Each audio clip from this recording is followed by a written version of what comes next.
এখানে বলেছি the ABCD formula of team management and communication.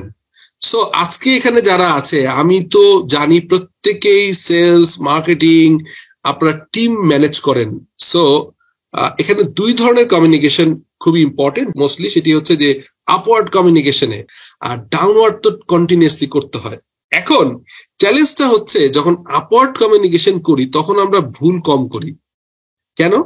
এটা লজিক্যালি কম করি। জুনিয়রদের সাথে বা আমাদের থেকে আমার বাবার সাথে আমি কমিউনিকেশন ভুল করেছি লাইফে গুনতে পারবো দু একবার, বাট আমার ছেলের সাথে, আমার ওয়াইফের সাথে, ছোট ভাইয়ের সাথে অসংখ্যবার করেছি। ওয়াই?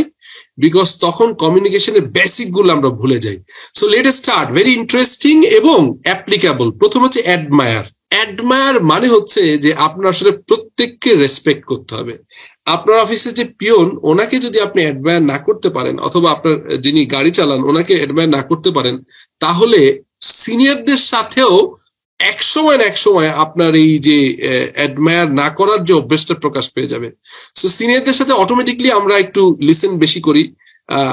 রিসার্চ বলে, কমিউনিকেশন রিসার্চ বলে যে আপনি যখন কথা বলবেন, আমি ট্রেনার এখন কথা বেশি বলবো, খুবই স্বাভাবিক, বা আমি ফ্যাসিলিটেটর, আমি আজকে কথা বলবো, বাট মোস্ট অফ দ্য টাইমে যখন দুজন ব্যক্তি কথা বলে তখন হচ্ছে আদর্শ ফর্মুলা হচ্ছে, আপনি যদি সবার কাছে জনপ্রিয় হতে চান, আপনি যদি ইনফ্লুয়েন্সার হতে চান, আপনি যদি উইন করতে চান এভরি কমিউনিকেশনে, এভরি বার্গেন, এভরি নেগোসিয়েশন, তাহলে আপনাকে যেটা করতে হবে সেটি হচ্ছে আপনাকে 75% সময় শুনতে হবে, 25% সময় বলতে হবে। এটি একটা ফর্মুলা, লিখে নিতে পারেন। এটা একদম মানে রিসার্চ, আপনারা চ্যালেঞ্জ করলাম যে দেখেন, এটা গ্লোবাল রিসার্চ বলে যে আপনারা 75% শুনবেন, 25% বলবেন।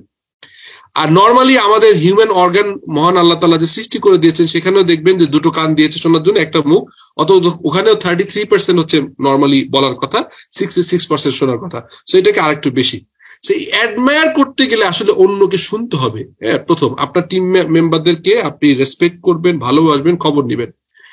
বিটা বলা হচ্ছে, তাহলে বিট হচ্ছে বন্ডিং। যখনই আপনি তাকে শুনছেন, তার কথা মনোযোগ দিচ্ছেন, তখন আপনাকে সে ভালোবাসা শুরু করছে, তখনই আপনাকে সে রেসপেক্ট করা শুরু করছে। এই যে অ্যাডমায়ার করে যখন আপনি সেকেন্ড টাইম বন্ডিং করবেন, তার সাথে রিলেশনশিপ করবেন, তার কাছ থেকে কাজ আদায় করতে চাইলে তার সাথে আসলে আপনার রিলেশনশিপ করতে হবে, বন্ডিং করতে হবে। তাহলে বি হলো। এরপরে সি হচ্ছে এরপর আপনি চ্যালেঞ্জ গুলো নেন, অর্থাৎ সেটি আপনার সিনিয়র হোক অথবা জুনিয়র হোক, টিমে আপনার একটা রোল আছে। সো টিমের আপওয়ার্ড এবং ডাউনওয়ার্ড দু জায়গায় কিন্তু আপনাকে প্রথমে তাদের সাথে অ্যাডমায়ারশিপ থাকতে হবে, তারপরে বন্ডিং, দেন চ্যালেঞ্জটা নিবেন যে আসলে যে কোনো উইন, আপনার সেলস টার্গেট হোক, অ্যানুয়াল মান্থলি টার্গেট হোক, কোম্পানির র্যাঙ্কিং হোক, কোম্পানিকে নাম্বার 1 করা হোক, এই চ্যালেঞ্জ গুলো নিতে পারবেন। Are the last one, D, is basically defend করতে হবে। অর্থাৎ যখন এই লিডারশিপের সবচেয়ে বড় যোগ্যতা হচ্ছে যখন আপনি নিজে ঢাল হয়ে দাঁড়াবেন আপনার টিমের সঙ্গে, তখনই কিন্তু কমিউনিকেশনের আপনি উইন করে গেলেন। বিকজ কি হলো, আপনার টিম এর পরে আপনার যে লয়াল হবে, আপনার প্রতি যে তাদের আস্থা তৈরি হবে, সো এইটাকে ডিফেন্ড করতে হবে, টিমকে ডিফেন্ড করতে হবে। ইরেশনালি কেউ যদি আনইথিক্যাল কিছু করে, তাহলে আমি আশা করব না যে আপনি তাদেরকে ডিফেন্ড করবেন। বাট যদি আপনি রেশনাল হয়, ডেফিনেটলি এবং লজিক্যালি তাকে ডিফেন্ড করতে হবে। সো এটা একটা ফর্মুলা দিলাম যে আপনাকে টিম বিল্ডিং, একটা টিম ম্যানেজমেন্ট যদি করতে হয়, সেই টিমের কি হবে, আপনি যে কোনো একটা জায়গায় থাকবেন, সেটি হতে পারে টপে, হতে পারে মিডে অথবা লোয়ে। সো আমি আজকে যারা এখানে আসছেন অলমোস্ট সবাই মিডে, হয়তো আপনার একজন ন্যাশনাল সেলস ম্যানেজার বা সেলস ডাইরেক্টর আছে, আর আপনি একটা টিম পরিচালনা করেন।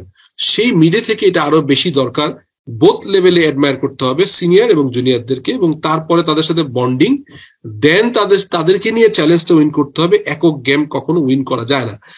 আপনারা যারা অনেক ট্রেনিং এ জয়েন করেছেন, এটা বেলুনে খেলা দেয়, আপনার বাংলাদেশের যত ট্রেনার আছে যারা ফিজিক্যালি সেশন গুলো করে, কেউ কি দেখেছেন বেলুনের খেলাটা?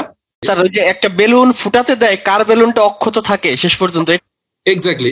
একটা টিমের সবাইকে বা একটা ট্রেনিং টিমের 30-35-40 জন প্রত্যেককে একটা বেলুন দিতে দেওয়া হয়, পরে বলা হয় প্রত্যেকেই বেলুনটা ফুলানোর পরে তাদের প্রত্যেকের কাছে আলপিন বা এরকম একটা জিনিস দেওয়া থাকে। পরবর্তীকালে বলে ট্রেনিং এ যে আসলে যারটা অক্ষত থাকবে সেই হচ্ছে চ্যাম্পিয়ন, সেই হচ্ছে সবচেয়ে টপ।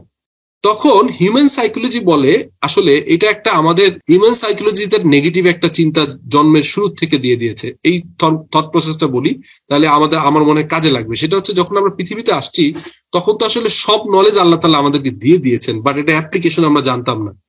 তো আমরা একটা বাঘ যে আমাকে খেতে পারে আর একটা হরিণকে যে আমি খেতে পারি, একটা গরুকে জবাই করে আমরা খেতে পারবো কিন্তু একটা সিংহকে আমরা খেতে পারবো না, এটা বোঝার একটা ফর্মুলা হচ্ছে যে প্রথমে যখন আপনি পৃথিবীতে আসছেন তখন আপনি কিন্তু একটা ইট ছুঁড়ে মারছেন হয়তো কোন একটা প্রাণীর দিকে, যে প্রাণীটা আপনাকে দেখে চলে গেছে দৌড়ে, ওকে পরবর্তীকালে আপনি কিন্তু শিকার করার চেষ্টা করেছেন। আর যাকে ইট মারার পরে বা একটা ছোট নুড়ি পাথর মারার পরে আপনার দিকে তেড়ে আসছে, ওকে কিন্তু আপনি তখন ভয় পাওয়া শুরু করছেন। So this is the psychology.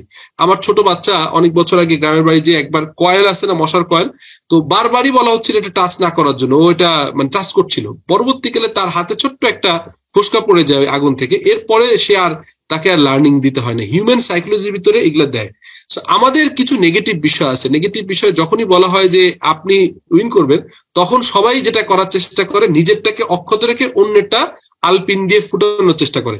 পরবর্তীকালে ট্রেইনার বা ফ্যাসিলিটেটর বলেন যে আসলে সবাই হেরে গেছেন, কারণ বলা হয়েছে যে সবাই জিতবেন। তাহলে এখানে আলপিন দিয়ে অন্যটা ছিদ্র করার কি দরকার ছিল? আমরা যদি সবাই দাঁড়ায় থাকতাম 1 মিনিট সময়, 1 মিনিট সবাই উইন করতাম, সবাই প্রাইজ উইন করতাম।